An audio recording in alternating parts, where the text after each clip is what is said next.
por debajo, va a pasar profundo al músculo subescapular. El subescapular está por el otro lado, aquí. ¿Ya? Pero más importante que eso, presenta una relación directa con un músculo que se va a dirigir hacia adelante, que es el redondo mayor. ¿Ya? Por aquí. Ya. Con el redondo mayor, que se mira mucho por acá. Este es el redondo mayor. Entonces, fíjense cómo el redondo menor y el redondo mayor quedan estrechamente en contacto en su origen, pero por su parte distal se separan, ¿no? ¿Están viendo? Se van separando. Y al separarse, ¿qué van a delimitar? Un espacio.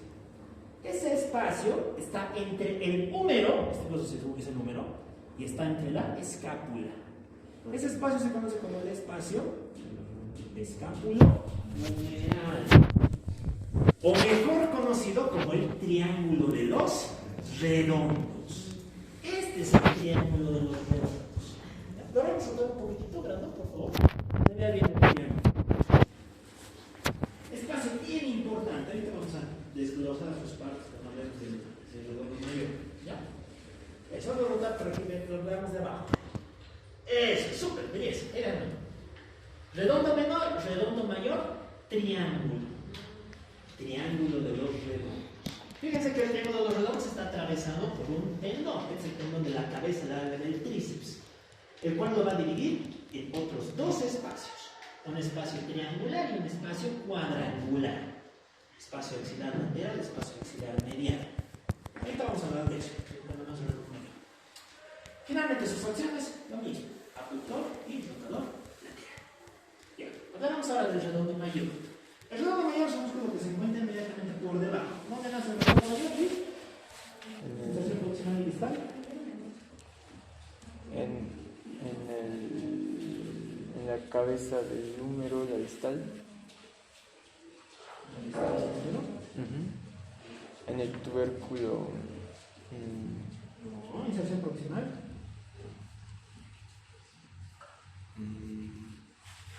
No me lo sé, doctor. Ya. ¿Dónde nace? En la parte inferior del borde lateral de la escápula. No se olviden, el redondo menor arriba, el redondo mayor abajo. Los dos en el borde lateral. El borde medial va en cerrado. Entonces, este músculo está naciendo allá abajo. Una vez que nace, nosotros diríamos ya, nace que se vaya a la cara posterior, no es músculo posterior, pero no. Este músculo va a ser diferente a los demás, en el sentido de que no se va atrás, sino que fíjense cómo se está metiendo por debajo, ¿no? Está pasando por debajo de la axila. ¿Agua? Vamos a ver dónde está. Ah, de la tubería. Ah, ya, pues estamos jugando ahora. No, ya. Entonces, fíjense que no se va a ir atrás, sino que se va a ir adelante, ¿no? Tiene un trayecto en el sentido oblicuo y lateral. ¿Para qué? Para dirigirse a la cara anterior del húmero. ¿A qué parte de la cara anterior del húmero va a llegar, Sandra? ¿Qué estructura del húmero va a buscar?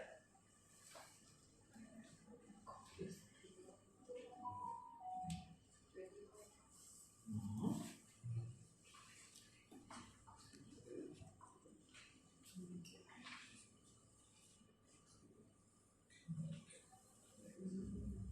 ¿A qué parte del húmero va Jürgen? El redondo mayor. ¿Dónde se inserta? En la cara inferior. En la cara medial. ¿La medial región del húmero? No.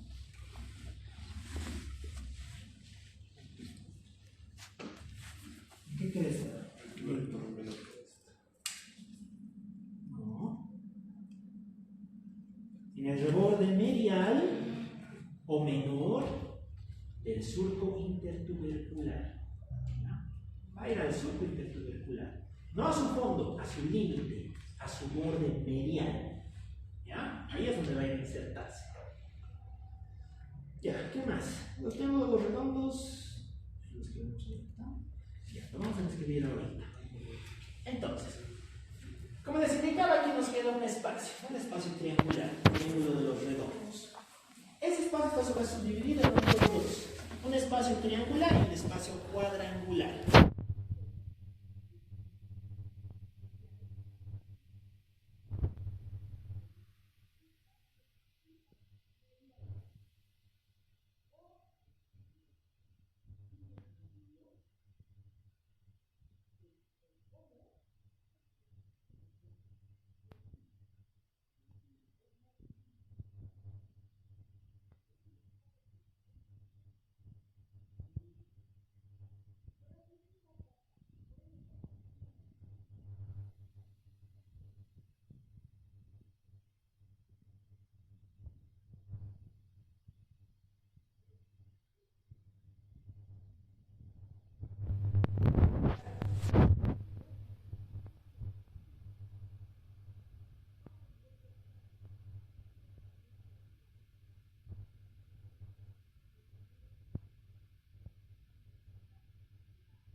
axilar.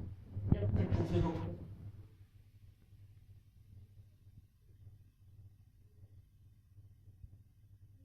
Al posterior. Está en el número. Está pasando por detrás o por detrás. Por detrás. Complejo numeral posterior. Listo. Finalmente, por debajo observamos un tercer y último espacio. A ver, un poquitito lo subir el Brandon para que veamos bien esta parte. Un poquitito menos. Un poquitito más así. Eso, ahí déjame. Ahí. No, se dan cuenta que por debajo se forma otro espacio. Este se conoce como el espacio axilar inferior. Este no está en el triángulo de los redondos, por si acaso. El triángulo de los redondos solo tiene dos espacios, ahí muere. Este es un espacio independiente.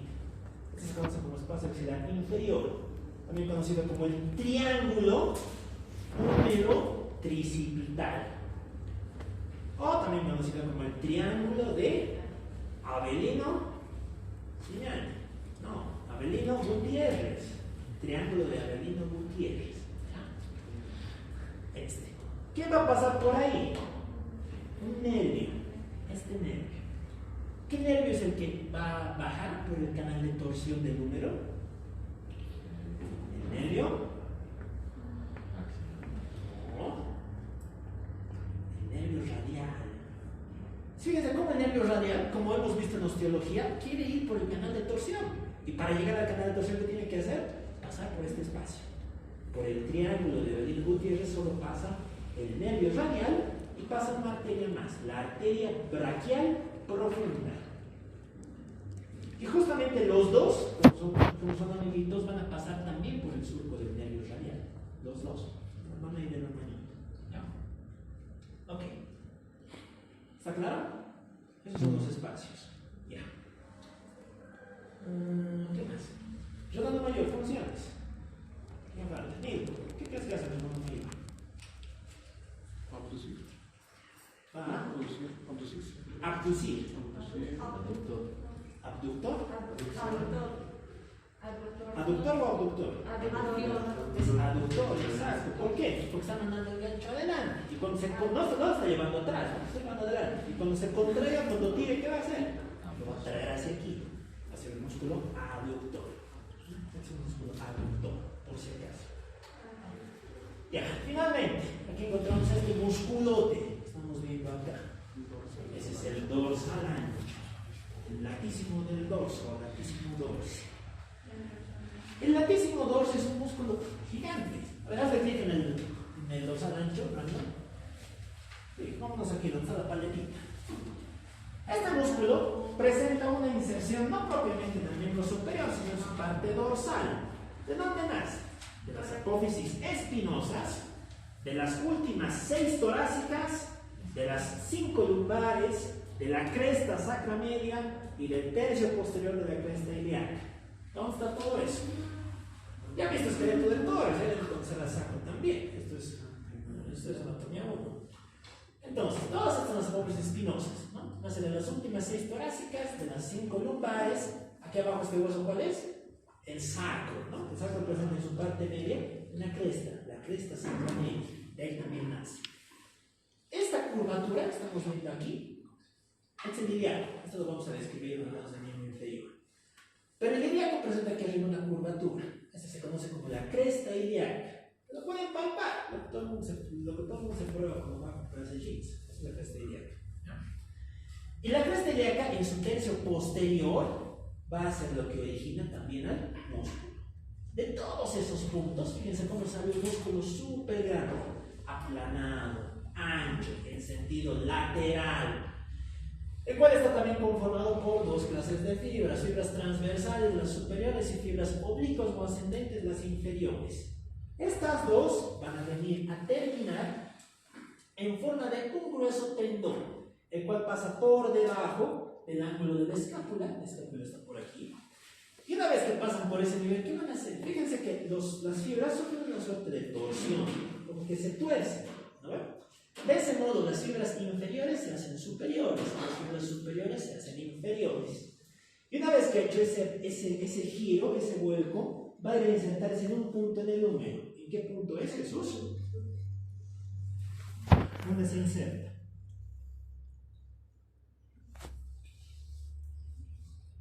Este es el dorsal ancho. Termino desde aquí atrás. Normalmente, ¿qué es lo que hace? Esta vuelta, este giro, esta curvatura. Eso se le conoce como la torsión del dorsal ancho. Va a venir a insertarse ¿en dónde? En el fondo del surco intertubercular. Va a dirigirse al fondo del surco. Ahí es donde va a terminar insertado. Ya. ¿Qué vas a preguntarles aquí? Su irrigación y su inervación. ¿Quién lo irriga?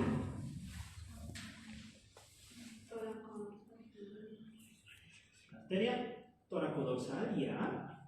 Pero la arteria toracodorsal solamente para su porción axilar, para esta porción de aquí arriba.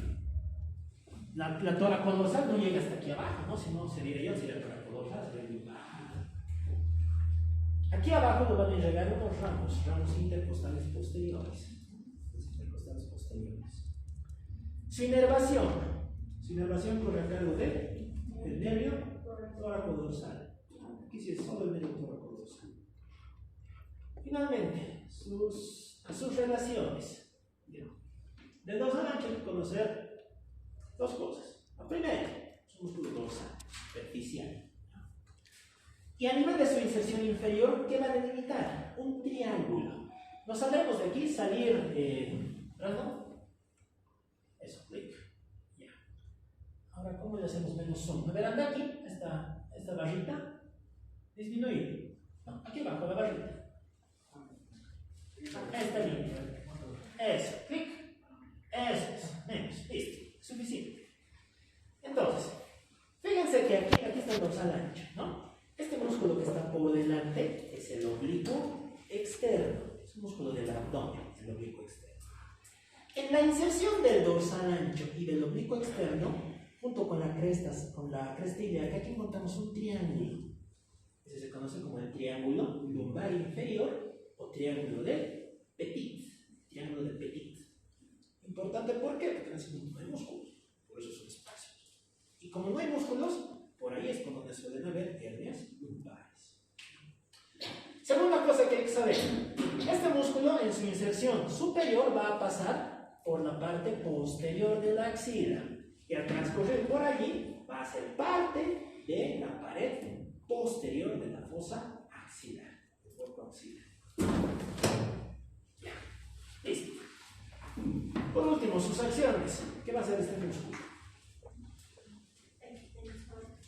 ¿Extensor? No. Ya sabemos, chicos, para ser extensor del codo, ¿qué tendría que hacer? Tiene que insertarse cerca del codo. Aductor. ¿Va a ser? Ya, va a ser un aductor y va a ser un flexor medial. Vamos a flexor. Va a ser un aductor y un flexor medial. En síntesis, todos los que se insertan por delante son aductores y rotadores mediales. Pectoral mayor, redondo mayor, dorsal ancho, subescapular, rotadores subescapulares.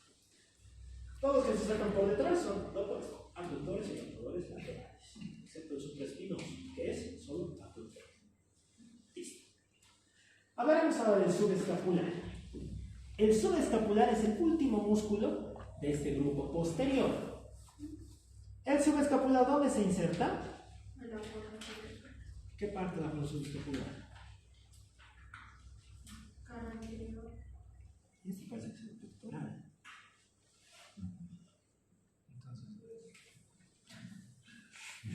¿Cómo? No, doctor. Si solo está ablacionado, pero tendría sentido que sea pectoral mayor. Ya. Entonces, este músculo que estamos viendo aquí al fondo, este es el subescapular. El músculo subescapular. Un músculo que nace de la fosa subescapular, de sus 2/3 laterales. Además, ¿de dónde más nace? De las crestas que estos presentan, tienen sus crestitas, ¿no? 2 a 3 crestas. También nace ¿de dónde? Del borde lateral de la escápula. Así que la escápula aquí presenta un reborde óseo. ¿Qué se llama ese reborde? El pilar de la escápula. Ahí también es. Y finalmente, de la aponeurosis que le cubre, también sigue siendo un músculo aponeurótico. Y de un tabique que lo va a separar del serrato. Tomando inserción en todo ese punto, este músculo va a tener un sentido lateral. Es un músculo triangular. Y por medio de él va a venir a insertarse a nivel del húmero. Ya, estamos viendo una parte de ese tendón. Fíjense cómo todas las fibras convergen en torno a un solo grupo muscular, en torno a un solo cuerpo. Ese cuerpo va a terminar insertado a nivel de un tendón que se inserta ¿en dónde? Franz. En el tubérculo menor. Es el único que va al tubérculo menor, el subescapular. Parte posterior del cara superior del tubérculo menor y la cresta que este presenta por debajo, la cresta del tubérculo menor. ¿Ya? Al hacer eso, este músculo va a constituir parte de la pared posterior de la fosa axilar. ¿Ya? Este músculo, pese a que está por delante, es parte de la pared posterior de la fosa axilar. ¿Cómo está la parte posterior? ¿Quiénes van a pasar por delante de él? Todo el paquete vasculonervioso de la axila, que es este. Entonces, este mismo eje, vamos a rotar por favor,